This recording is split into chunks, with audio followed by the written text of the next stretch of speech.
the identical floor plans. Now, we want to give you a background on the purpose behind this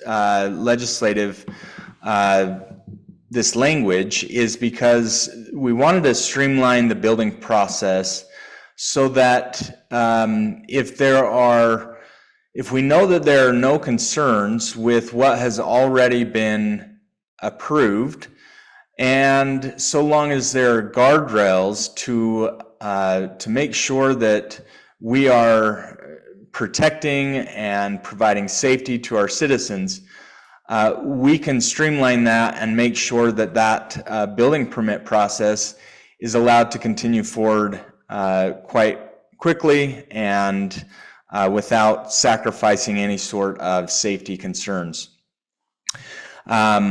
A couple of the benefits that this language brings: it reduces duplication of the reviews. It expedites the floor plans that have already been approved and reviewed. It reduces the workload for plan examiners because those plans will have already been reviewed once and approved. It clarifies ambiguities within the law. One of the things that before HB 368 passed, there were two different definitions of identical plans, and it really didn't address the process by which cities and municipalities are able to accept and process identical floor plans. The last thing is collecting fees need to be commensurate with the review time, and since the review time is less, then the fees also by this legislation are also less that we can collect, which ultimately makes sense because there's less review time. So what guardrails are in place to ensure that all of the other conditions remain the same? The first thing, and so when you look at these identical plans, when they are submitted, you want to make sure that they are submitted under the same building code that the original plan was submitted under. If it was the 2021 state building code, then you would look to see whether it's underneath that same cycle. Obviously, there's amendments each and every year to the state building code, but in regards to the adoption of that official publication, it needs to be within the same building code cycle.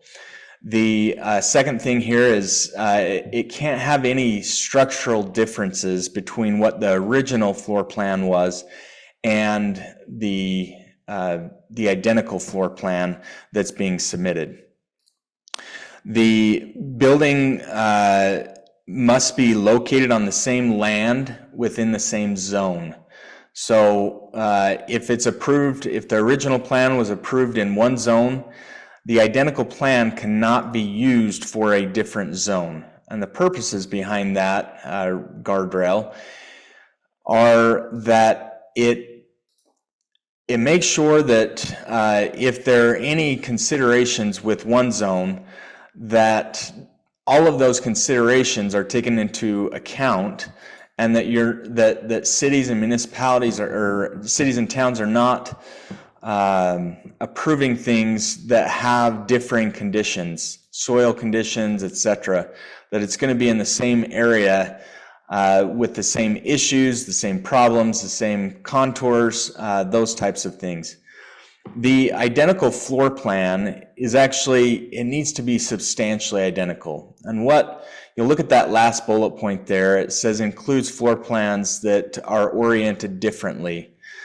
What this is trying to get at is if there is a bathroom that is on the west side under the original plan and it's been moved to the east side under the different plan, or if the whole plan is just rotated to a different side, maybe because the sunlight is coming in a different way and they want it to be turned a different way, so long as it's substantially the same the same floor plan, it would be considered an identical floor plan, even though it's only substantially the same. One big thing here is that it can't require additional engineering or analysis beyond a review to confirm plans are substantially identical. If it requires additional engineering and looking at different structural things, and that things are in the plans are different, and that would require a lot of analysis to determine whether structurally it's going to be the same, or this is essentially a check from the original plan to the identical floor plan to determine whether they are substantially the same. Let's look at the timelines here. Since it's already been reviewed, it should technically take less time to review because it's already been reviewed and approved once before. A lot of times production builders will come into municipalities and hand over 30 plans of the same plan, 30 submissions of the same exact plan. And instead of reviewing each one and charging each one the same amount, once you've reviewed and approved one, if they're all the same, it doesn't make a whole lot of sense to then keep doing the same review of the same plans. So as far as timing goes, it should be no longer than 5 business days. Now that includes Fridays for those cities that work on 410s. Municipalities occasionally have said, well, we don't work Fridays, it's not a business day, and therefore we don't have to get back to you by Friday. Well, given that there's still 40 hours in a week, and so that Friday would be considered a business day, and so in your reviews, make sure that you consider that as you plan out your time to be able to say, hey, I need to get on this so that it can be done on Thursday night when we're done, and so that can be handled appropriately. One key thing on these timelines, this 5 business days are for all reviews. That means the site plan review, the geotech reviews. The suggestion here is to perform those site plan reviews and geotech reviews during the subdivision approval. I know that it varies from city to city and town to town, but that would be my suggestion, is that 5 business days to review and approve these identical floor plans, so that those things are taken care of in the subdivision approval process versus having to do those within those 5 business days. Moving on to the fees, since it's less time, there should be less administrative costs. You can't exceed the lesser of 30% of the fee to review a plan, the original plan. And then just as a reminder, that is 65% of the building permit fee or the actual cost. So 30% of that or the actual cost of the review. Those are obviously reduced fees because there's going to be less time for the review. It should be just a cursory review and looking to see whether, yes, everything is the same or substantially the same, and move the project forward. There are requirements for both the applicant and the municipality when you're talking about process. So I wanted to walk through these.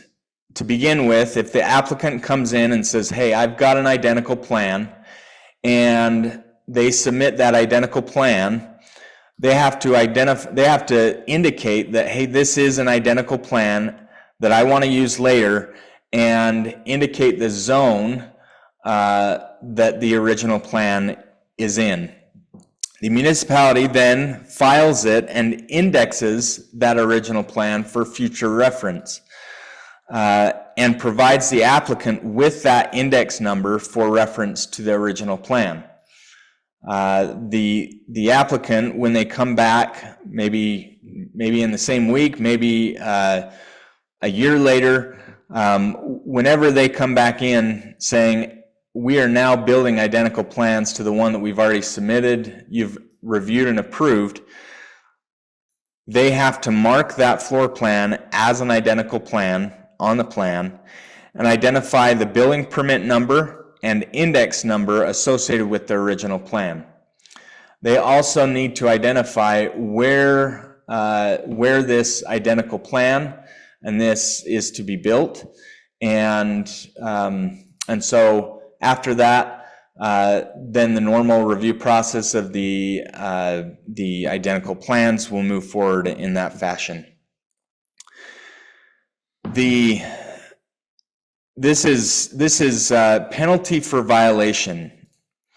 I hope this doesn't happen, but it may, and that's why this was put in the legislation, is that if an applicant comes in and submits to the city and represents that this is an identical plan, knowing that it is not an identical plan, and submits it with the intent to deceive the city or town, the penalty is if it's already been approved. In other words, if the city or town catches it after it's been approved and they've moved forward with it and realize it's, hey, this is not an identical plan, the fee that can be charged as a penalty is, it can't exceed 3 times the building permit fee.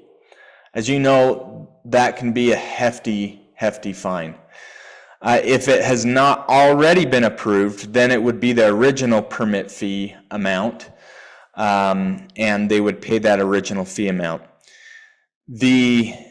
So the first rung of that penalty is whether it's been approved or not been approved. The other aspect of that penalty is that they will automatically be prohibited from submitting another identical plan for 2 years. So that happens regardless of whether it's been approved before or not approved, and you catch it within the review process.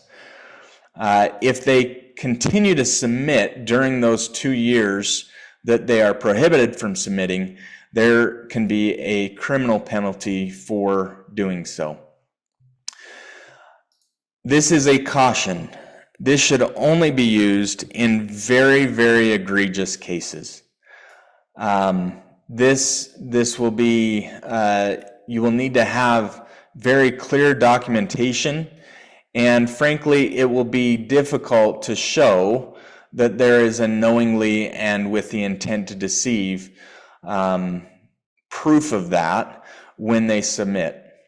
So it will be difficult to win these cases, but it is a remedy that can be used if there are any things like this that are happening within your city or town. We would ask, as the league would ask, that if this is your intent to do so and implement this penalty, that you let the league know when you're planning on doing so.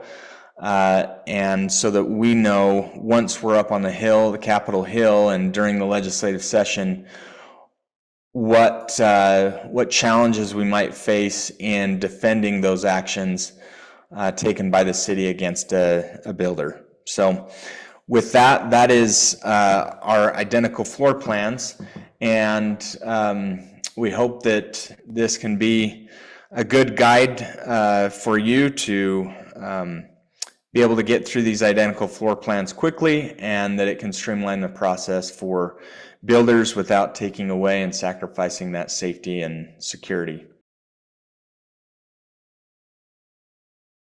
building permit plan review. This is one that we've received quite a few questions on, and hopefully these few slides and this training will help iron out some of those questions. To begin with, what was the purpose behind looking at this building permit plan review process? And really, it was to expedite the building process without sacrificing a municipality's ability to pause that process if applications are incomplete. And so the first thing that I'd like to talk about is the application content. Just for your reference, the code section has changed. It was in Utah Code 10.6.160. In the City Finance Fiscal Procedures Act. It is now in the Land Use and Development Code. So in 10.9A 542, sorry. Let's talk a little bit about content. The biggest change here is that cities can no longer require SWIP permits to be submitted as part of the application process. It originally was in there to say that you have to follow all, essentially you've got to follow all federal, state, and local laws related to stormwater and show that you've met those qualifications. What this does is it removes that specific portion, and we can no longer require SWIP permits. And let me just give a background on that. One thing that we've realized is that a lot of times these permits, once they are obtained, there's a long period of time after which the builder actually begins building the structure. And so long as they have that in place before they disturb the ground in any way, then they are allowed to proceed and receive their building permit. However, there is one thing that we can require, and that is a written statement indicating that before the disturbance of the land and during the actual construction, that the applicant will comply with all the laws, including any stormwater protection laws and ordinances. So, just as something that we would encourage you to do is check your ordinances to determine if they currently require compliance with federal, state, and local stormwater protection laws at the time of the plan review, or at the time of building plan submissions, or if they don't specify a time. If they do specify a time, it would be good to update your ordinances to say these things have to be taken care of before disturbing of the land, but they don't necessarily need to be with the actual submission of the building plans. So I wanted to jump into this a little bit and show you how the plan review process now will work. The intention is to reduce the plan review delays and to decrease the number of incomplete applications. So those are two problems, one on the builder's side and one on our side, to say, well, we keep receiving these applications that are not complete, and we think that we're not going to proceed forward until they are complete. So prior to HB 368 passing, there was no specific timeline by which cities and towns were required to get back to the builder and let them know whether they had a complete application or an incomplete application. And so there were some complaints and ones that we followed up on that were legitimate complaints, that the time for screening for completeness of the application completeness was months.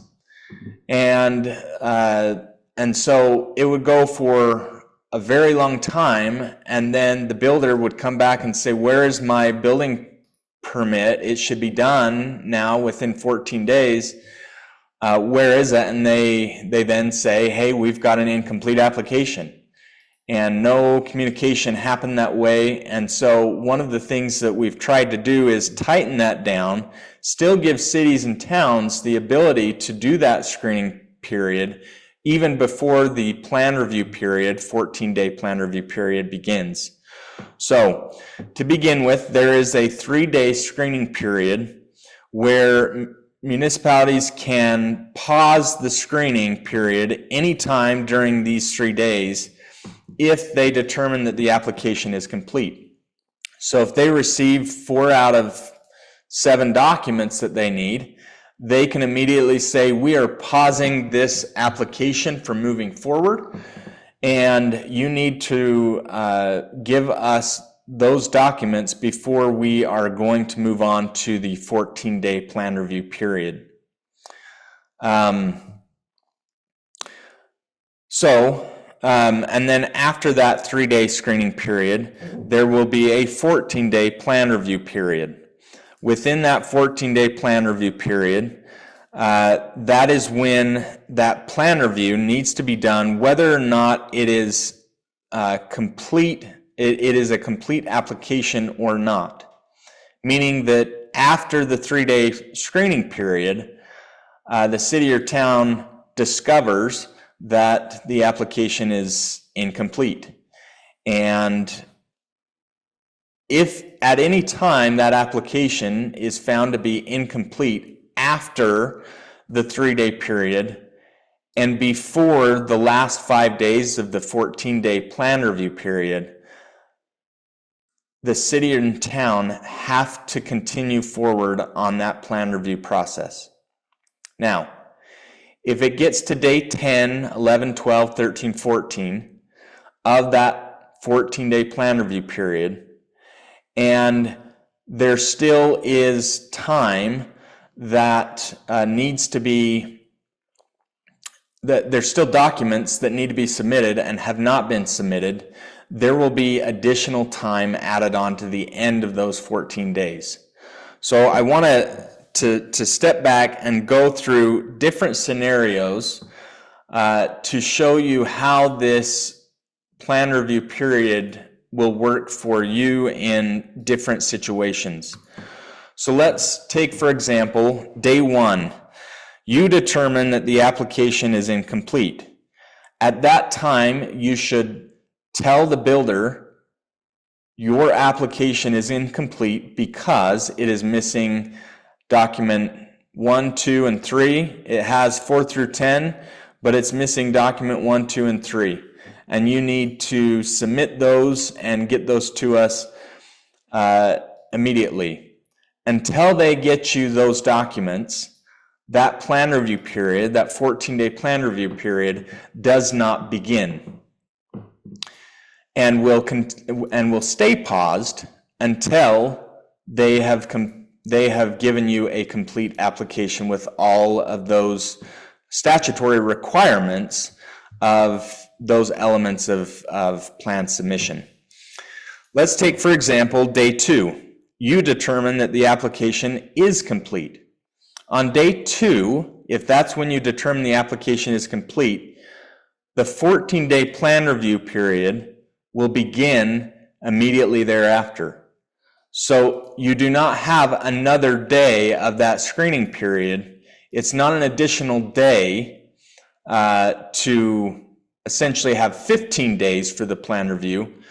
You still only have 14-day period, but that plan review period begins earlier because you have now determined the application is complete and that plan review period begins. If you finish and you determine that the application is complete on day 1, again, that application or that plan review period, 14 days, begins on day 2. And you need to continue forward with that as best you can and as quickly as you can. obviously making sure that everything is in line with the code. Let's take, for example, another situation where on day 6, you determine the application was incomplete. So that means that after the 3-day period, you've discovered, oh, I didn't catch document 5, we don't actually have. And perhaps the plan examiner didn't catch that. It's now gone to the planner, and the planner says, well, we need this document. It's part of the requirements that they have to submit anytime they submit a plan. We have to have this document. Well, since it's after those 3 days, and it's not within the last 5 days of the 14-day period, you still have to continue with what you can continue forward with the documents that you have. You can't then pause the plan review period and say, I've got more days to continue. You still need to continue forward with the documents that you have and doing all that you can to get that plan review done. If, for example, you move to the,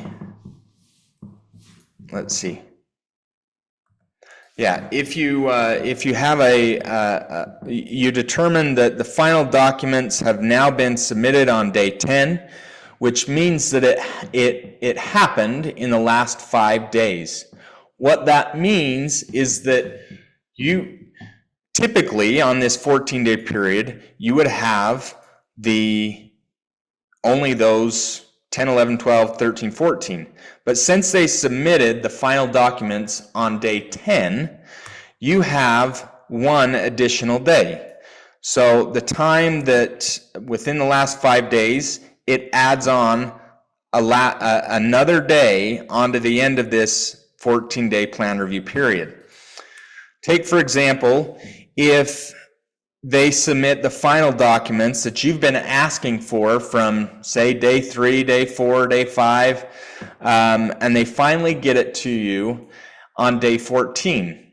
Well, that means that you actually have 5 additional days, because it took them, within those last 5 days, it took them all the way to day 14.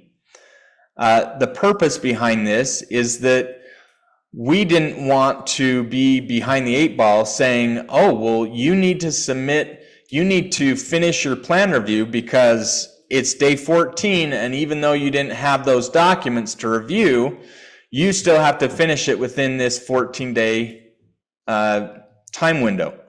And so now those last 5 days are being added on to the end of that 14-day period. So you'll have an additional 5 days to review those final documents. Now, the hope is that you have been reviewing everything else on the plan as you can, except those final documents that have not been submitted until day 14. So hopefully a vast majority of that plan has been submitted, you've reviewed it, and now you're only reviewing in those last 5 days the final documents that they've given to you on day 14. Now, we all know that some documents rely on other documents and change the way that you would have approved the documents that you've reviewed already. Well, you've got those 5 days to determine whether to put red lines on those plans to make sure that they are in compliance, but we have those last 5 days beyond the 14 days if they submit it between day 10 and day 14. Here's some key points. The 3-day screening period and the 14-day plan review period apply to all departments collectively. In other words, the fire department and the police department and the storm drain department and the water and public utilities department and the building department, they all don't have separate 3-day screening periods and 14-day plan review periods. They are all the same, so that when a builder submits to a city, they can know that that 3-day period applies to all, that the 14-day period applies to all, and that total time, that they know that within 17 days, unless obviously they don't submit what they need to within those 3 days and 14 days, that their building permit will be issued within those 17, after those 17 days, or it will be rejected for one reason or another. And we'll actually get to, as you can see down the list there on resubmittals. But let's talk a little bit about business days. Again, business days include Fridays, even if you are a city that has 410s. If you do not meet the plan review timelines, then the municipality has to return that plan review fee. Again, this shouldn't be a problem, as we've spoken to different cities and municipalities. The feedback that we've received is that most cities meet these timelines with flying colors, that there are no issues related to cities and towns getting the building permit back to them on time and doing the review on time. And so since the city, if they don't meet those plan review timelines, we would need to give back that plan review fee, because we didn't follow the law ourselves in being able to meet those timelines. The next bullet point there is only require one resubmittal if deficiencies of the plan would affect the site plan interaction or the footprint of the design. This is for the only reason that we can require resubmittal. This does not allow us to use red lines as a mechanism to have them resubmit. Those red lines will be put on the plan and must be abided by, but we can't make them resubmit. Now, obviously, there may be many red lines. Building code violations is what the current code says. And so those will move forward even if there are problems. The only reason we can require a resubmittal is if those deficiencies of the plan would affect the site plan interaction or the footprint of the design. If you've got different footings, that's going to, mainly the structure is what we're talking about, and how that interacts with the location of the site. The last thing here is that the municipality that doesn't require fees be paid up front can require it to be paid before the building permit is issued. I know some require it up front, some require it after they've done the review and what the review looks like. And so currently in code it says that those fees need to be paid up front. If they don't pay them up front and your city allows that, you can withhold a building permit because they did not pay the fees to receive that building permit. Bonding for public improvements. This one is dense. It is, and so we'll go through each one of those different aspects that have been changed so that you know moving forward what you need to do to change. Many cities have already done some of these, but maybe not all of these different changes. The primary purpose behind this language was to provide an organized, systematic release of public improvement infrastructure bonding, so that there's some consistency, there's some reliability for builders when bonding happens, whether it be a cash, escrow, letter of credit, or surety bonds, if you allow them, that those are released accordingly. So let's jump right into this. The first thing that you need to know is that we, through the language, it is now limited to these public improvement categories, and these will become important later on in this presentation as it relates to releases.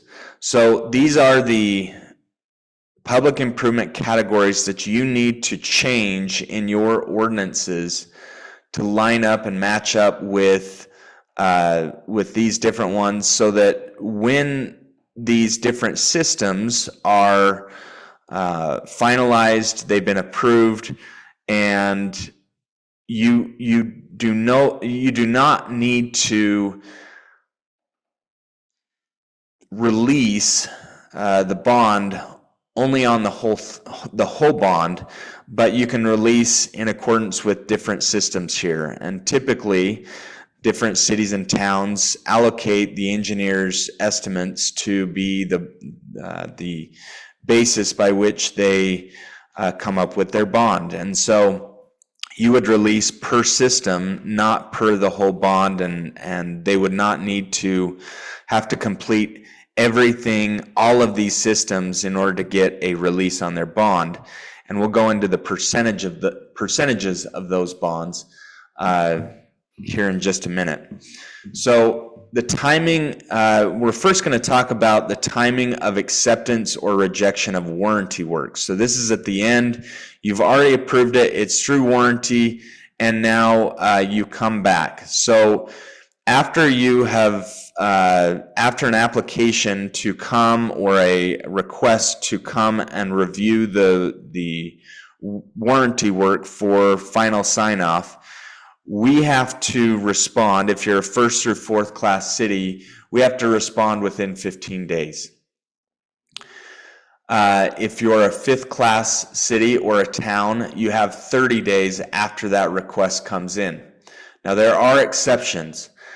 These exceptions are, one, winter weather conditions, and that's pretty typical. But there is a thing to be aware of here. If at any time you can go and inspect the warranty work, once the snow melts, that is the time that you would be able to, or you would need to go and inspect it to determine and sign off on it. Some cities and towns have relied upon the schedule of when concrete producers are stopping to produce mixes. This is not the test by which cities and towns should rely upon. It should be whether there's the visual inspection and the performance of the work can be considered and signed off on. The next exception is rather broad. There's three different categories of extraordinary circumstances. The first being, if there is a current request that substantially exceeds the normal scope of inspection that you customarily require to perform, then that is one of the extraordinary circumstances. On this one, we wanted to make sure that if there was one request that was just time intensive and a large project, that you wouldn't be held to those 15 or 30 days, depending on the city or town, that you wouldn't be held to that short time period if you have a really, really big request that came in before. The second extraordinary circumstance is if the applicant provides 2 or more written requests to come and do warranty work within the same 30 days. And so that is one of the exceptions. Again, we wanted to make sure that builders can't just submit all of these requests to come and inspect for warranty work when the city and town already have things that they have to go and inspect that came in before. And if you're going to submit more and more requests, that the timeline doesn't jump over these additional requests. And that kind of leads into the last extraordinary circumstance here of processing an unusually large number of written requests to accept or reject the improvements or warranty work. So on this last one, this one also includes if you have a large number of projects that you need to go and inspect on the front end, whether or not the improvement has actually been on another project has been completed and signed off on. That's one of those situations. So it can be an unusually large number of signing off on whether an improvement is completed, or in conjunction with the warranty work requests that come in. So if you've got a large number, and I'm sure that we're going to get a question later on. What does substantially exceed mean? What does unusually large mean? Be reasonable. That's what it means. If you can do it and you don't have a typically large for your city or town, you shouldn't use these extraordinary circumstances to extend the time.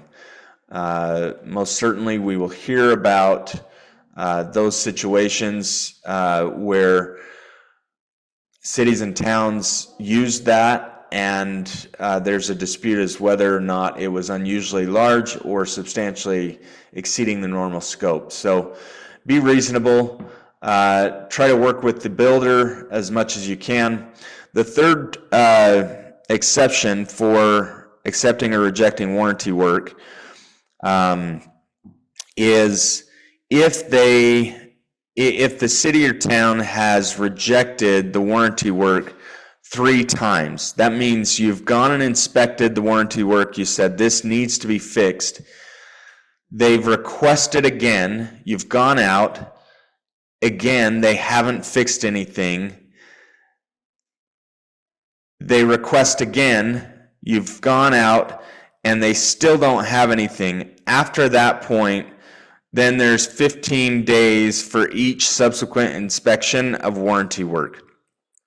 It essentially is penalty for taking the inspector's time and staff time to go out and look at the warranty work to only have it be not finished every time an inspector goes out and looks to sign off on warranty work.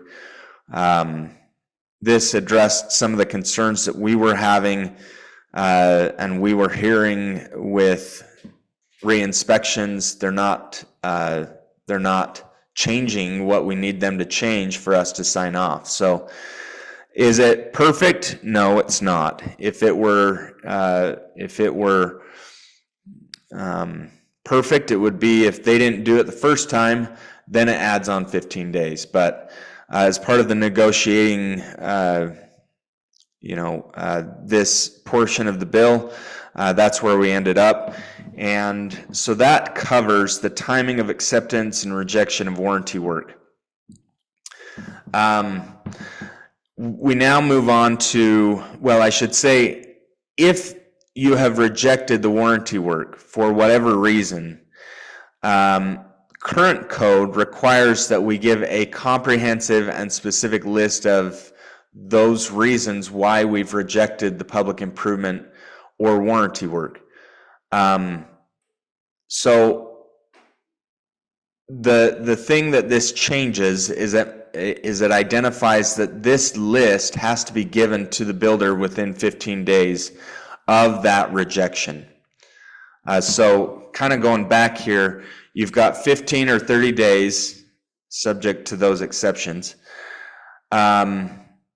Say on the 15th day you reject it, and then you have 15 days to give them this comprehensive and specific list of why you've rejected it.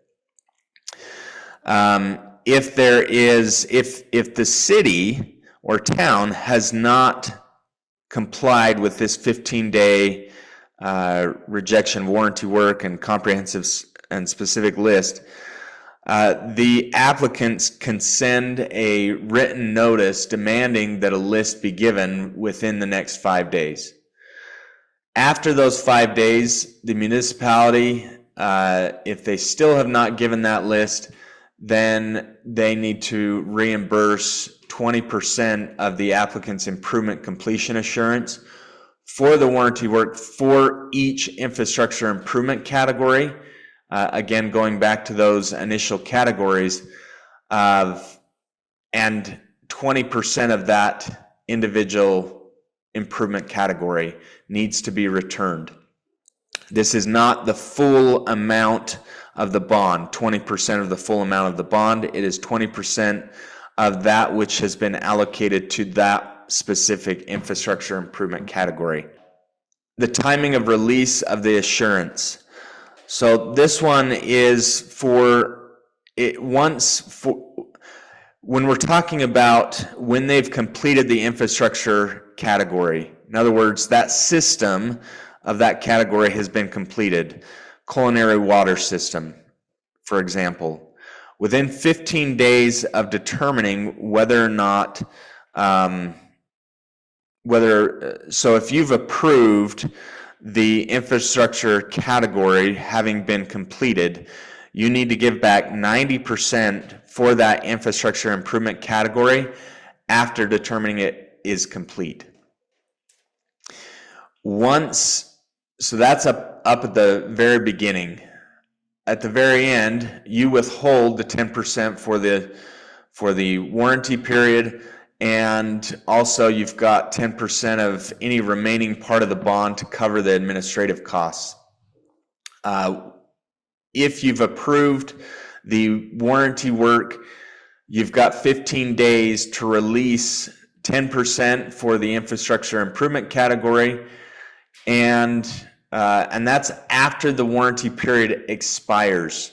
So what that means is that you need to go and inspect that warranty within the time frame that is prescribed, and any remaining portion of the 10% of the remaining amount of the bond to cover administrative costs is also released and given back to them. Now this last one we've had a lot of questions on.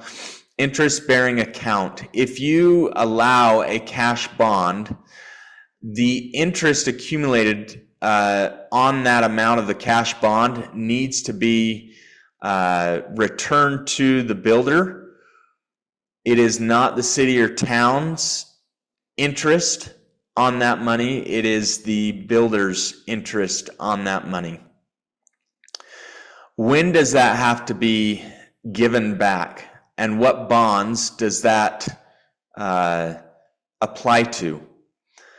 I think the intent, although this is one place that we will need to address this upcoming interim, is if you already have a bond in place and it's been going for 10 years and the interest has then accrued on those 10 years. It obviously, if you can, return that interest. If administratively, how you've kept track of that interest is impossible to now go back on that bonding and determine how to split that out. I think that at that point you proceed forward on any new bonds, tracking that interest on that cash bond throughout the duration of that cash bond period. And so that is the specific timing for the interest-bearing account and the interest used and what bonds you currently have. Most certainly any bond, cash bond going forward, you would need to apply this. It becomes a lot more hazy for those bonds that have been there for quite some time and have accrued interest, especially if the city or town has already allocated or appropriated that or used that that interest to other aspects of any sort of public infrastructure projects or the general fund amount. So this is one that we're going to have to work over on interim, but that's how I would approach moving forward. And I'm sure that there will be questions that arise. A few items, we cannot withhold the bond on one project because of poor performance on another project.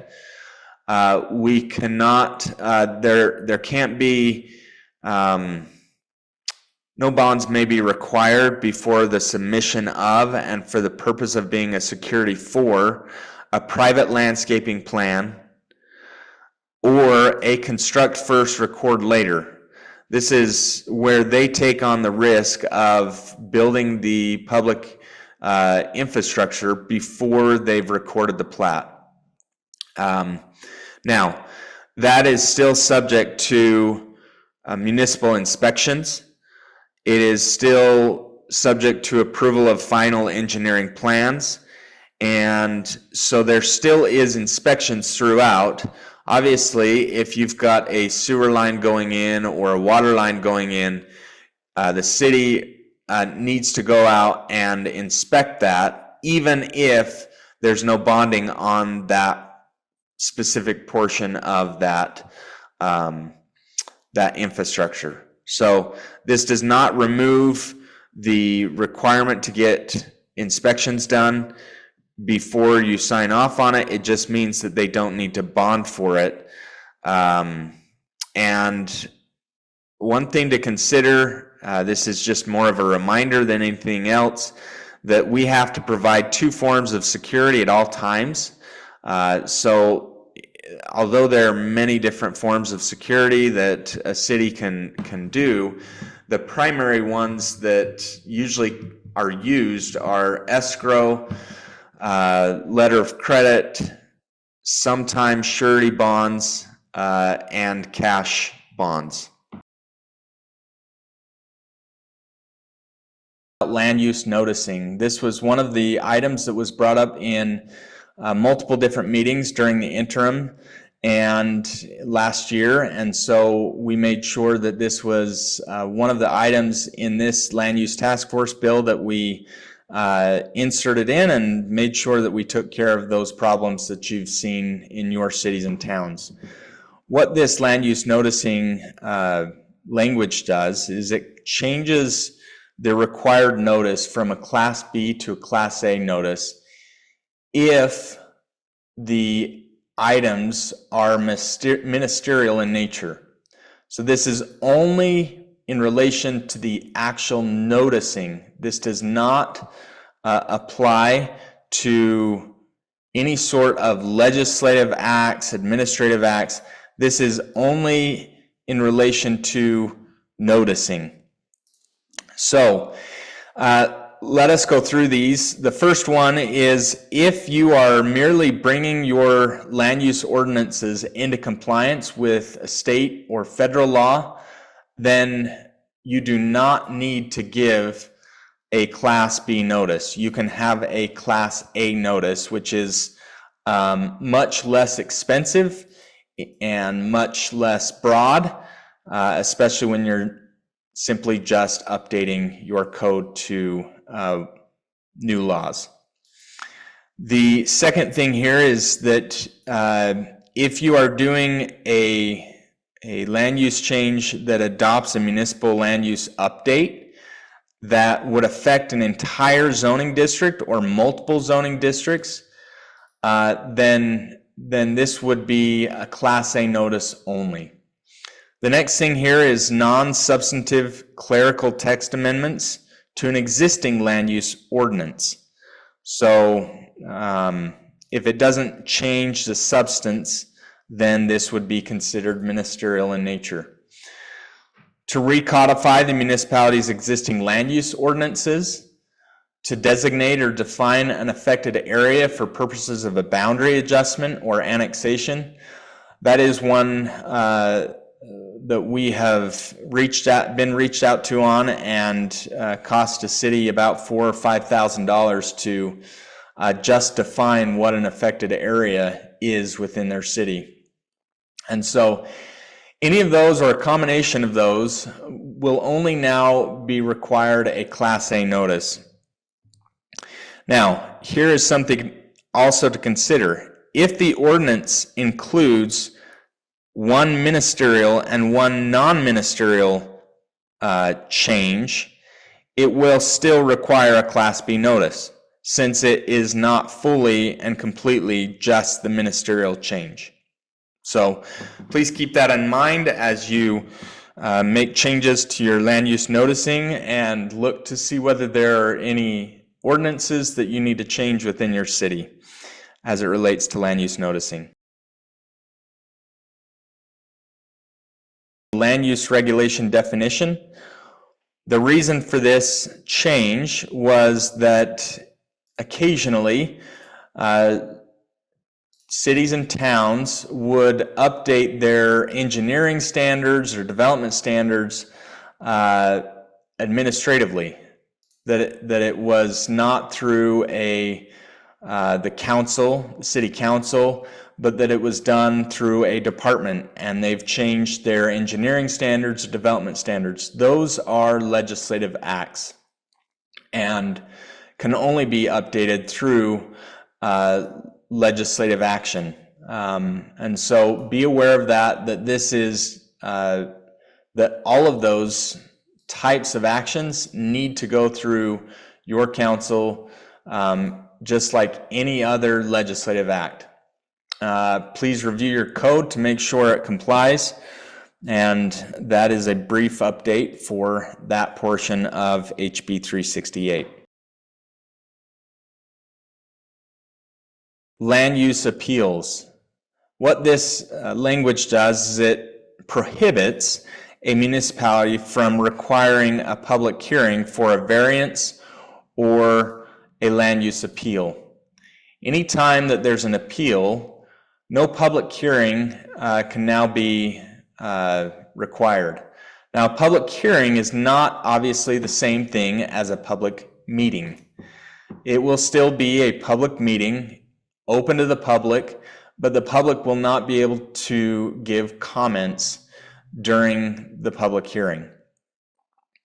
If your code has something different than this, we would recommend that you change your code to align with this change.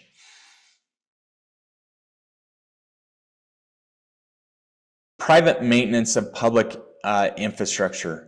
And what this does is it prohibits a municipality from requiring a private individual or entity which would also include a community association or an HOA, from being required to maintain or be responsible for a public access amenity or water utility in perpetuity. Now, there are exceptions to that.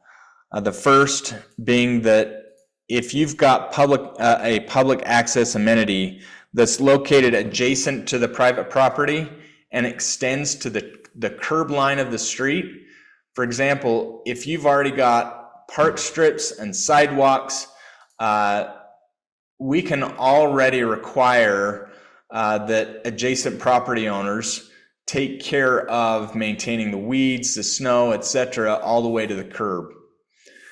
And so that does not change, this language does not change that requirement or our ability to do so. The second thing is that water and sewer laterals and main water lines owned by a private property owner, you can still require them to maintain those. Those are still, we can still require those to be maintained by private owners. The last is through a development agreement. If you've identified a situation where it makes sense to have an HOA take care of public infrastructure or a community association, that can be done through a development agreement, and just make sure that it's indexed and well known, because 20 years from now you may have a question that comes up saying, why are we still maintaining this property? Make sure that all of your development agreements are in one place, and it'll make it easier on later on down the road figuring out who has what responsibilities. Real property transfers. Occasionally, governmental entities will receive property from individuals they don't know and did not know or were aware that they deeded over their land to the city. The problem with that is that oftentimes that land is either contaminated or is a foot-long strip all along that then starts growing weeds. And cities have occasionally received a call saying, you own this piece of property, why aren't you maintaining it? Like your code says. And what this language does is it prohibits the transfers of real property to governmental entities without their consent. Without their consent through their signature on the deed, or by attaching the deed to the deed, a public entity affidavit. And that language is specifically in code, and it has to be substantially the same as that. So now you will not have any additional random pieces of property that have been transferred to your city or town without your consent, and it's null and void. Transfer of development rights. Currently, a city can transfer development rights